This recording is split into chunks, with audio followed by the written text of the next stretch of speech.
Bonjour, merci pour cette interview. Je m'appelle Alexandre Chantelos, je suis infirmier coordinateur au service de soins infirmiers à domicile à Saint-Denis, donc dans le 93. On appartient à l'entité du groupe BIF3, qui est le premier acteur mutualiste privé à but non lucratif. Le pôle maintien à domicile 93 est séparé en deux secteurs. Dans le secteur dans lequel je suis, c'est le secteur ouest. Nous avons 2 services de soins infirmiers à domicile, 3 services d'aide à domicile, ainsi que 2 équipes spécialisées Alzheimer. Nous intervenons aussi bien chez les personnes âgées que les personnes en situation de handicap, sur une démarche d'objectif de H24. Donc, nous essayons d'intervenir vraiment à tout moment chez les personnes. Est-ce que vous pourriez un petit peu nous préciser quelle place justement occupent les mesures d'hygiène des mains au sein de votre structure? En fait, dans quelle mesure c'est important pour vous?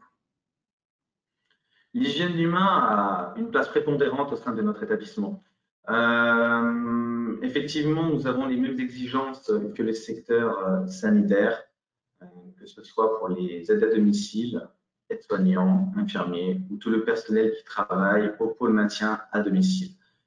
L'objectif étant d'apporter les meilleurs soins possibles envers les patients et vraiment cette exigence est au quotidien, que ça part du recrutement de la personne, donc c'est-à-dire lui faire attention aux bijoux, au vernis, etc., couper les ongles, jusqu'à des formations, bien sûr, qui sont intégrées au sein du cursus des collaborateurs.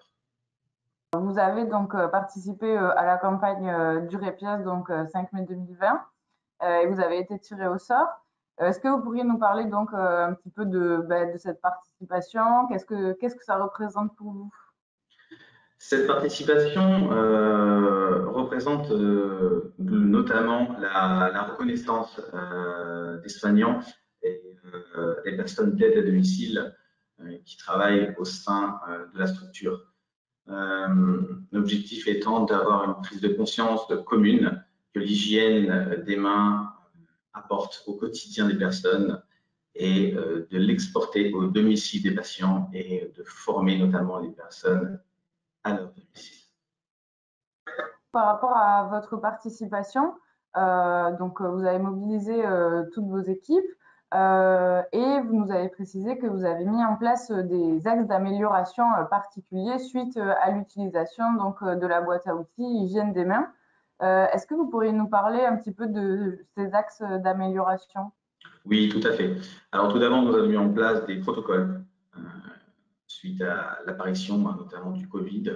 Donc d'urgence, nous avons mis des protocoles supplémentaires afin d'effectuer des rappels d'hygiène, notamment une formation actuellement spéciale Covid est actuellement en cours et disponible à distance pour les salariés de l'entreprise.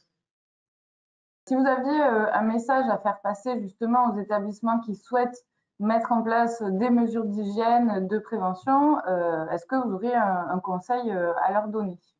L'objectif est vraiment d'avoir une prise de conscience commune. Nous travaillons en partenariat avec les hôpitaux, les EHPAD, les mairies, des médecins traitants et du coup l'objectif et d'autres acteurs. L'objectif est vraiment de sensibiliser chaque personne, qu'elle soit soignante ou non, au lavage des mains afin d'éviter toute propagation de germes non désirables.